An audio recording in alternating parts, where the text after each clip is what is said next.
এক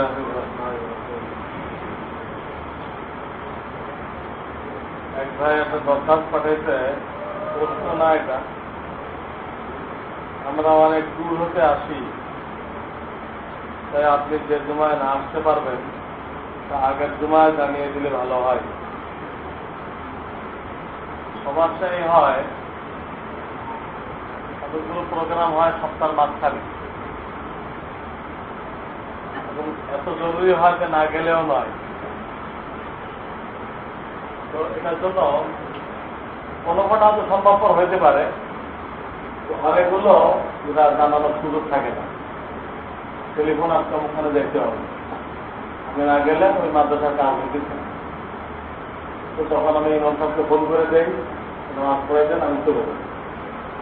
এই জন্য যেগুলো আগের থেকে জানা যায় সেগুলো হয়তো জানানো যাবে। তা নাহলে কিন্তু এই সমস্যা হল করা একটু কঠিন আছে।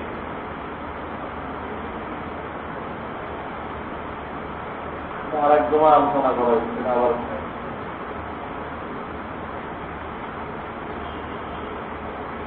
এটা তো গত সময় বলা হয়েছে, তাবলীগের কাজ করলে আত্মশুদ্ধি হবে, কোনোদিনও হবে না।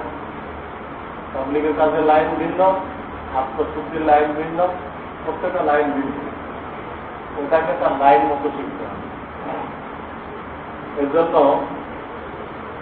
আমি একটা কাগজ ইমাম সাহেবকে দিয়েছি, হযরত মাওলানা ইলিয়াস রাহমাতুল্লাহ আলাইহির মালফুজাত। এটা আপনারা ওনার থেকে পরে ফটো করে দিবেন। তাবলীগ জামাত যিনি চালু করছেন তার মালফুজাত, তার কিতাব থেকে লিখিত। উনি কি বলছেন সেখানে?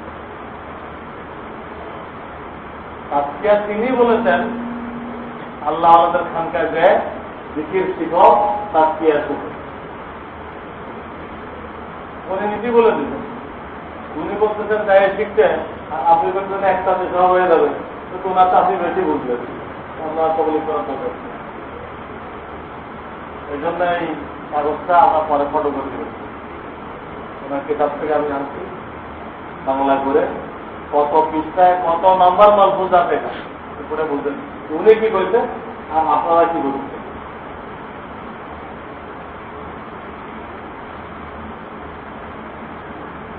আলমের রহমতুল্লাহ যা বলতেন, কোরআনের যা আছে, বুখারী শরীফের যা আছে, এটাই হযরত শামীম সাহেব বলছেন, এটাই হযরত মাওলানা ইলিয়াস রহমতুল্লাহ বলছেন। একই জিনিস, সব কাজ। ইমান আকীদা ঠিক করো, ইবাদত ঠিক করো, রিজিক হালাল রাখো, বান্দার হক আদায় করো, আত্মশুদ্ধি করো। এটা একটা কাগজ হচ্ছে কোরআনের কোন আয়াত, হামেশার কোন কিতাব, ইলিয়াস রহমাতুল্লাহ কোন কিতাবে, এই পাঁচটা।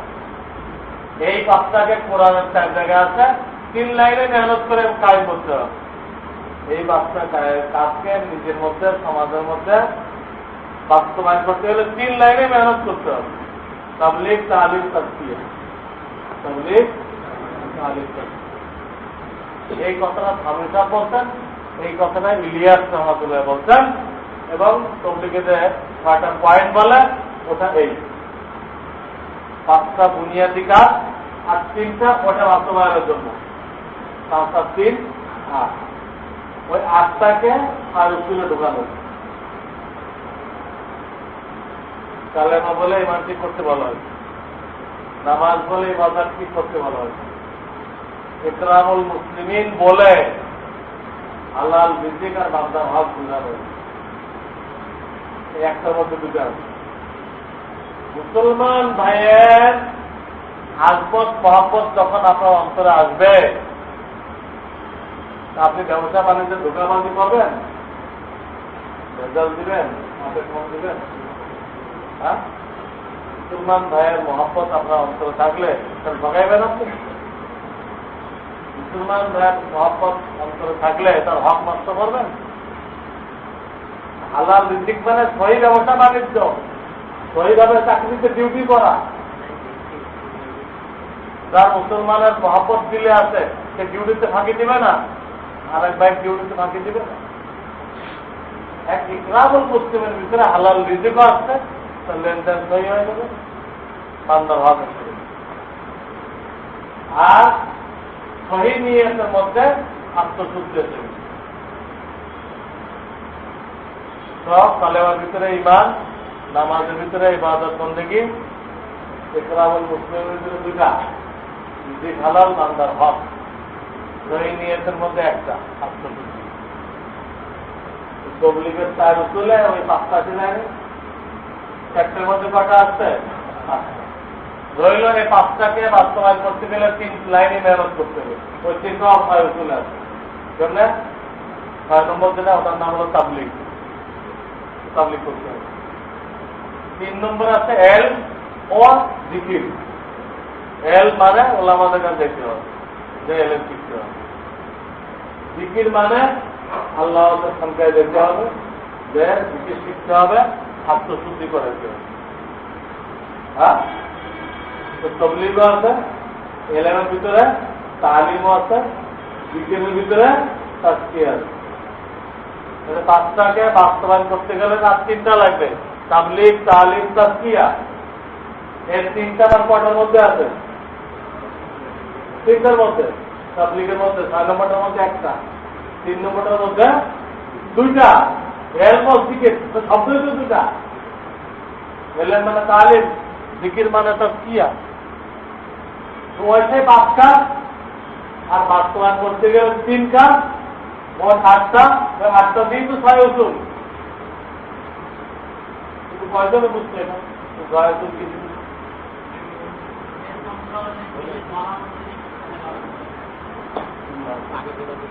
কোরআনের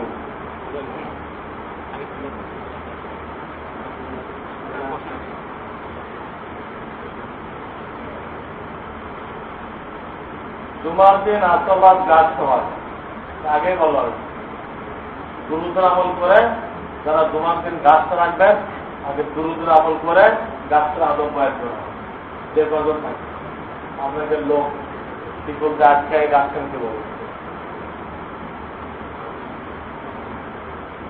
বিভিন্ন প্রকার কবিরা গুনাহ থেকে পরিত্রাণের আমল কি? পরিত্রাণের আমল হল সমস্ত গুনাহ কবিরা শিকড় হল অন্তরের 10টা গুনাহ। যত গুনাহ কবিরাতের শিকড় কি? অন্তরের 10টা গুনাহ, 10টা রোগ। আপনি কোন আল্লাহওয়ালার সাথে সম্পর্ক করেন, করে ওই 10টা রোগের চিকিৎসা করেন, সব গুনাহ ধরে যাবে। আর ওই 10টা রোগের চিকিৎসা না করে গুনাহ কবিরাত থেকে যত তওবা করেন, এই তওবা 1 সপ্তাহ টিকবে কিনা সেটাও সম্ভব। গোয়া ঠিক করতে হবে। কুয়ার মধ্যে ইঁদুর রেখে কুয়া পাস করা যায়?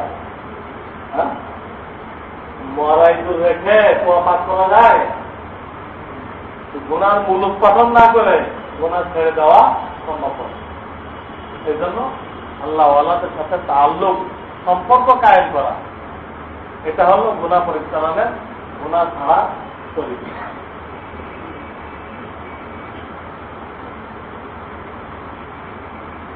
দাঁড়িয়ে আছে, কোরআন সহি আছে, কিন্তু অবিবাহিত। আর একজনের দাড়ি নেই, কোরআন সহি, কিন্তু বিবাহিত। কে ইমামতি করবে? অবিবাহিত যাতে ইমামতির জন্য কোনো ক্ষতিকারক না। ইমাম হওয়ার জন্য বিবাহ থাকতে হবে, এটা কোনো জরুরি না। তাহলে প্রথম ব্যক্তির তো ইমামতির শর্ত আছে, দ্বিতীয় ব্যক্তি যার দাড়ি নেই তাতে ইমামতির শর্ত নেই। সাধারণ মুত্তাকির কাতার আছে, তাকে নেয় নেই। সাধারণ মুত্তাকি, সর্বনিম্ন স্তরে যে মুত্তাকি, ওই কাতার আছে দাঁড়িয়ে না থাকার কারণে দাখিল হতে পারে। তার নামাজ পড়াও তো দূরের কথা, তার তো আজান দেওয়া যায়।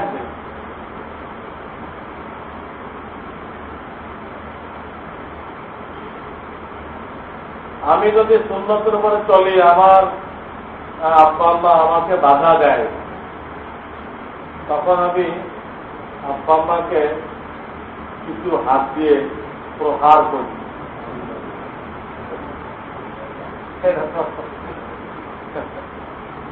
পায়খানা লেগে গেছে তো মদ দিয়ে দিচ্ছি, তো পেশাব দিয়ে দিচ্ছি। তাদের গায়ে তো কোন অবস্থাতে হাত তোলা যাবে না, সত্য কথাও বলা যাবে, বুঝায় বলা যাবে, বুঝায় বলবেন। তারপরে মানুষ বা না মানুষ আপনি সুন্নত তরিকায় চলবেন। তাদের এলেন না থাকার দরুন তারা অবৈধ হস্তক্ষেপ করতেছে।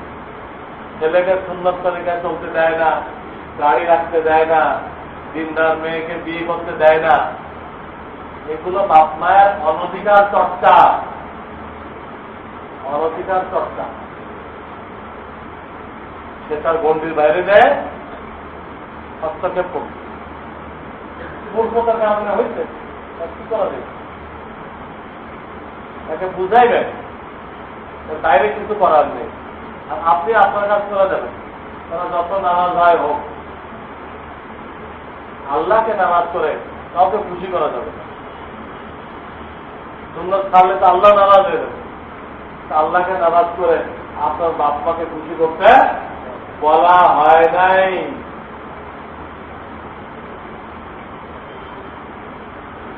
ইসলাম অর্থ কি এটা আমলদেরকে বলে কোনো ফায়দা নেই।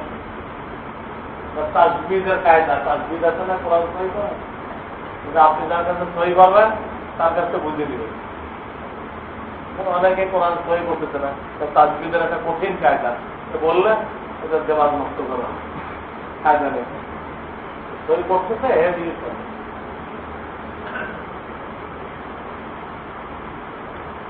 জানাজা নামাজে কি উভয় সালামের পরে হাত থাকতে হবে? 3 রকম জায়েজ আছে। জানাজা নামাজে সালামের সময় যে হাত ছাড়বেন 3 রকম ঠিক যেটা করবেন। হাত বাঁধা অবস্থায় সালাম ছেড়ে দিন, এটা আমাদের বুজুর্গদের আমল। এটা হাত একদম ছেড়ে দেন, এখন সালাম ছেড়ে এলো 2 নম্বর। 3 নম্বর হলো ডান দিক সালাম ফেরে নেন, ডান হাত ছেড়ে দিলেন। বাম দিকে সালাম ফেরে দেন, বাম হাত ছেড়ে দিলেন। 3টাই সহি। তবে আমাদের বুজুর্গদের আমল হলো হাত বাঁধা অবস্থায় উভয় দিকে সালাম ফেরানো। তাকে ব্যতিক্রম কাউকে দেখলে ওটাও যেহেতু ঠিক, তারা কিছু বলা দরকার নেই। বিশেষ নামাজেরও কি কাজা পড়তে হবে? অবশ্যই বিশেষ নামাজেরও কাজা পড়তে হবে। অথচ আজকে রাস্তায় বিশেষ কাজা হয়ে গেল, ওইটা আগে পড়ে ফজর নামাজ পড়তে হবে, না ফজর হবে না। তবে বিশেষের কাজা পড়ার সময় যদি ঘরে কাজা পড়েন তাহলে তৃতীয় রাকাতে যখন নাকি দোয়া সমুদ্রের আগে হাত তুলবেন, হাত তুলে তকবীর দিবেন। এটা আগে মনে ছিল না যে বিশেষ করা হয়নি, মসজিদে এসে মনে হয়েছে। লোকদের সামনে আপনার বিশেষের কাজা পড়তে হয়েছে, লোকদের সামনে লিখছেন, তখন আপনি দোয়া সুন্নতের জন্য তকবীর দিবেন, হাত আর তুলবেন। হাত তোলা ছাড়াই কি করবেন? তকবীর দিয়ে দোয়া সুন্নত পড়বেন। এখন যদি হাত তোলেন তো সব লোকেরা কি বুঝবেন যে এই লোকের বিদ্যুতের নামাজ কাজা হয়েছে। বিদ্যুৎ ছাড়াই হাত তোলা আছে। আর আছে ঈদের নামাজ, ঈদের নামাজের তো কোনো কাজা নেই। তাহলে আপনি ধরা পড়ে গেলেন না আপনি একজন অপরাধী। আল্লাহ তাআলা বান্দার দস্তুর দিকে গোপন রাখতে চেয়েছে, মানুষের সামনে বেইজ্জত করতে চান না। এই জন্য বলেছেন হাত তোলা দরকার নেই।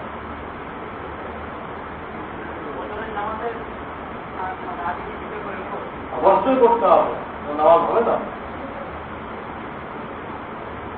মাগরিব নামাজের পর থেকে কত মিনিট পর্যন্ত মাগরিবের সময় থাকে এটা আপনারা এদের স্থায়ী ক্যালেন্ডার দেখে নেবেন।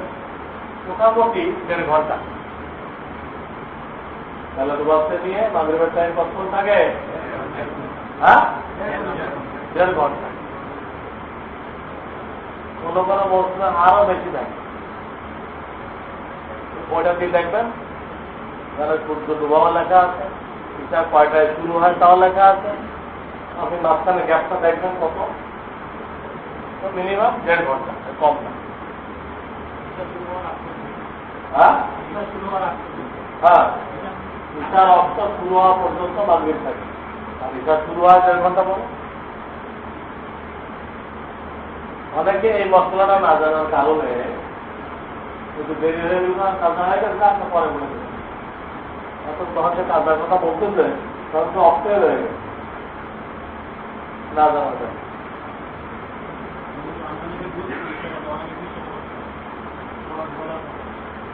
আর কিছু করার নেই।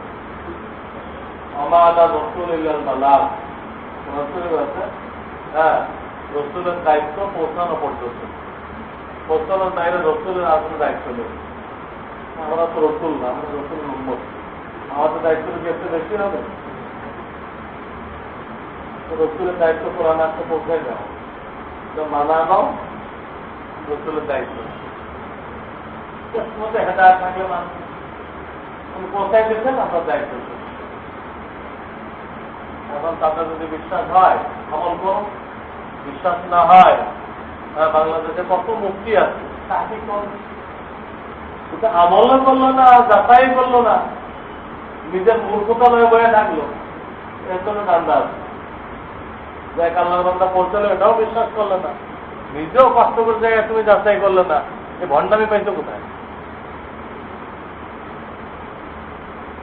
সুন্নত নামাজের সূরা পড়বার নিয়ম কি? প্রশ্ন বুঝলাম, সূরা মিলাইতে হবে, নিয়ম কি? প্রশ্নটা কে করছে? সুন্নত নামাজের সূরা পড়ার নিয়ম কি? সব রাখাতে সূরা মিলাইতে হবে।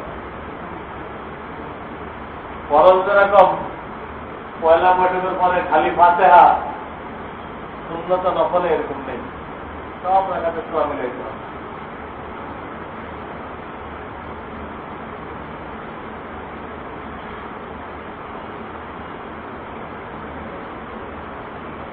কোন মহিলা প্রশ্ন করছে,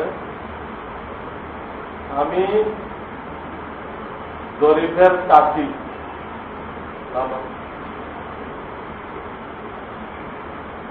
জরিফের মা আমার আপন ভাইয়ের মেয়েকে দুধ খাওয়াইলেন,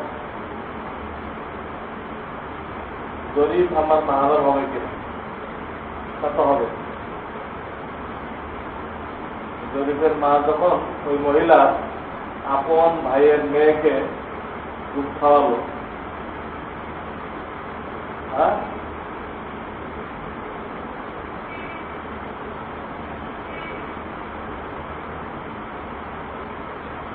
জরিফের চাচি, আর জরিফের মা দুধ খাওয়াই দিচ্ছে। জরিফের মায়ের সাথে এই মহিলার তো কোনো সম্পর্ক নেই, হ্যাঁ, জরিফের মায়ের সাথে এই মহিলা কোনো সম্পর্ক পাওয়া যাচ্ছে। কাজেই এখানে তো কোনো সম্পর্ক হইতেছে না, জরিফ ওনার কোনো মাহারাম হবে না। এই ধরনের প্রশ্ন লিখে দিলে ভালো হয়। দুরূদ শরীফ মনে মনে পড়লে হবে কিনা? মনে মনে মানে কি? আস্তে আস্তে না একদম অন্তরে অন্তরে? হ্যাঁ তো হবে, অন্তরা করে পড়লে হবে। 8 থেকে 9 বছর বয়সী একটি মেয়ের হাত থেকে কোরআন শরীফ পড়ে গেছে, এখন কি বলুন? যার হাত থেকে পড়ুক, অসাবধানতার কারণে পড়ে, ইস্তেগফার করো। আমাদের দেশে গলত তরিকা হয়ে গেছে, ওরা দাঁড়িয়ে পাল্লার এক পাল্লায় রাখে আর এক পাল্লায় চাউল রাখে। এটা তো সাংঘাতিক বেয়াদবি কোরআন শরীফের সাথে। এটা করবে। হ্যাঁ, বলেছেন এমনি কিছু টাকা দান করে দেন, তওবা পরিপূর্ণ করার জন্য কিন্তু দান করা ভালো। কিন্তু কোরআন শরীফ দাঁড়িয়ে পাল্লা ওটা দিন কেন? বেগুন বোলার মতো একটা দিচ্ছে।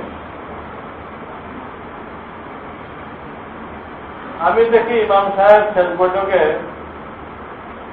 আমার অবস্থা, আমি আত্মায়াতু করতেছি, ইমাম সাহেব সালাম করে আসি, এখন আমি দাঁড়ায় যাবো না আত্মায়াতু পুরা করবো? আপনাকে আত্মায়াতু পুরা করে তারা দাঁড়াইতে হবে। নাম শেষ বৈঠকে তখন আপনি নিয়ে থাকতে বসছেন, নিয়ে থাকতে আত্মায়ত মাঝামাঝি উনি সালাম করে তখন উঠবেন না। আপনি আত্মায়ত পুরা করে তখন কি করবেন? উঠবেন, উঠে বাকি নামাজ পড়বেন।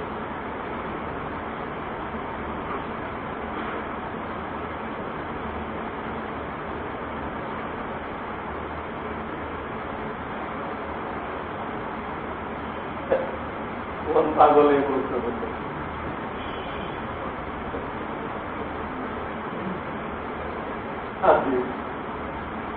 আমি একটা ছেলেদের প্রশ্ন করতেছে, আমি একটি ছেলেকে খুব বেশি ভালোবাসি, তাকে ছাড়া আমার ভালো লাগে না। আমি এখন নিজে ছেলে থেকে মেয়ে হয়ে যেতে চাই, কিভাবে হওয়া চাই দয়া করে বলবেন।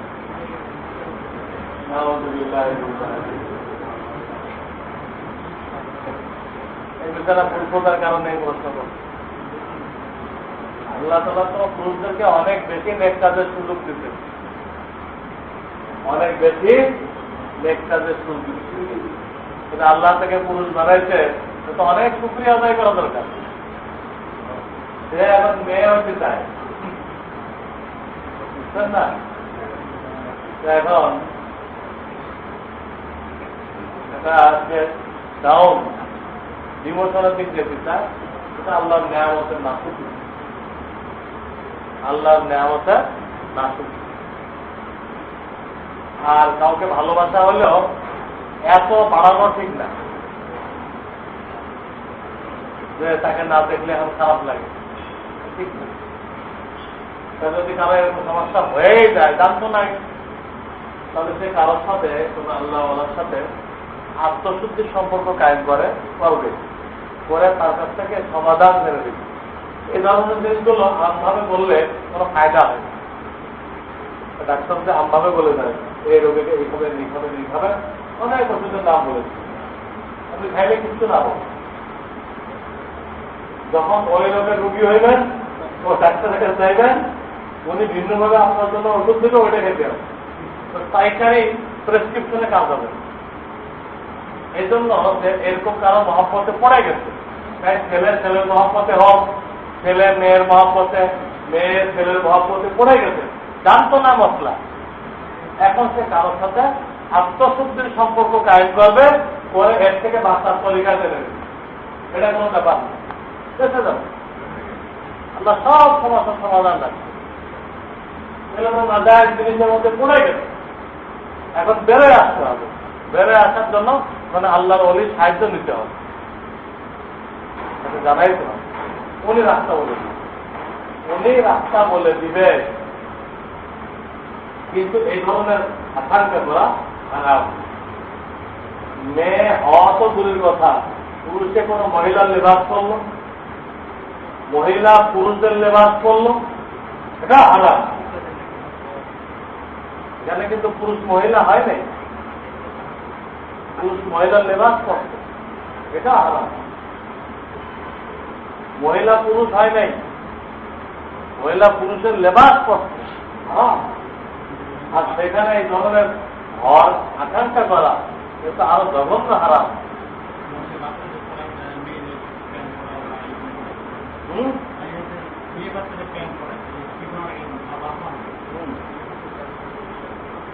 এক বছর হয়ে যাওয়ার পরে আর প্যান্ট না পরানো চাই, তখন পেশাব পায়খানা মোটামুটি কন্ট্রোলে আছে, তখন যে বাচ্চাদের আর প্যান্ট না দেওয়া চাই, মুস্তাকির জন্য ঠিক।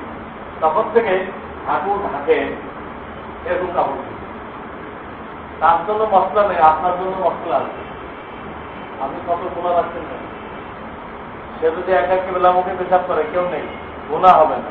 কিন্তু আপনি যদি কেবলামুখী করে ধরেন তারা পেশাব করতো, আপনার গোনা হবে।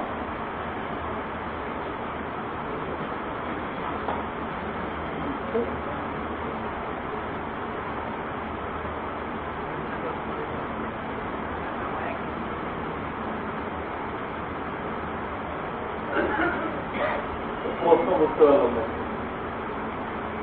ফরজ নামাজে ইমাম মুক্তাদি উভয় খানা আউযুবিল্লাহ বিসমিল্লাহ পড়তে গেছে, ফরজ নামাজে ইমাম তো সবগুলো পড়বে, কিন্তু মুক্তাদিরা শুধু সানা পড়বে।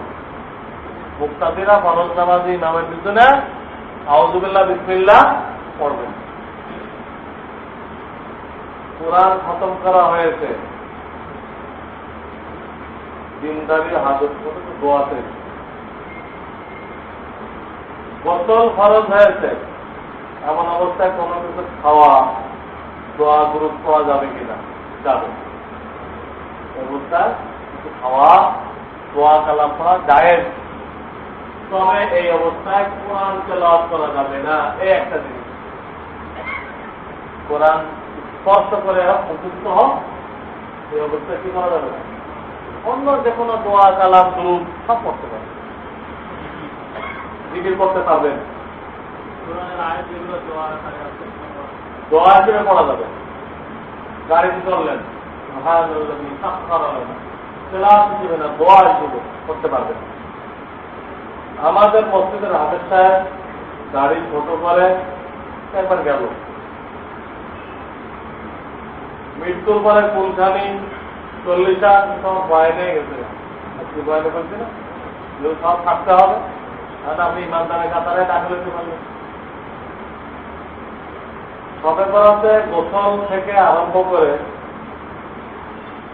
সবে বরাতে গোসল কথা, গোসল করার কথা হাদিসে অনেকে বলে, এটা ঠিক না, ওই হাদিস ঠিক না। সবে বরাতে অনেকে গোসল করে না, আসলে গলত গলত করবেন, গোসল করবেন, রাত্রে ইবাদত করবেন, পরের দিন রোজা রাখবেন, খালাস, গোসল গোসল। সুবহানাল্লাহ ওয়া বিহামদিহি, সুবহানাল্লাহি ওয়া বিহামদিহি, আল্লাহুম্মা সাল্লি আলা মুহাম্মাদিন ওয়া আলা আলিহি ওয়া সাল্লিম। اللهم أرنا الحق حقا وارزقنا اتباعه وأرنا الباطل باطلا وارزقنا اجتنابه. اللهم كل خير لكل مسلم ومسلمة. اللهم احفظنا من كل بلاء الدنيا وعذاب الآخرة. اللهم لا تدع لنا ذنبا إلا غفرته، ولا دينا إلا قضيته، ولا مريضا إلا شفيته، ولا مسلما إلا غفرته، ولا ميتا إلا رحمته، ولا مفسدا ماكرا إلا دفعته، ولا حاجة من حوائج الدنيا والآخرة هي لك رضا إلا قضيتها يا أرحم الراحمين. اللهم ارحم أمة محمد صلى الله عليه وسلم. اللهم أصلح أمة محمد صلى الله عليه وسلم. اللهم تجاوز عن أمة محمد صلى الله عليه وسلم. اللهم فرج عن أمة محمد صلى الله عليه وسلم.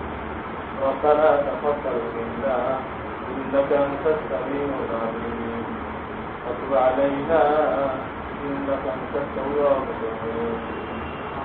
سبحان ربك رب العزة عما يصفون، وسلام على المرسلين، والحمد لله رب العالمين.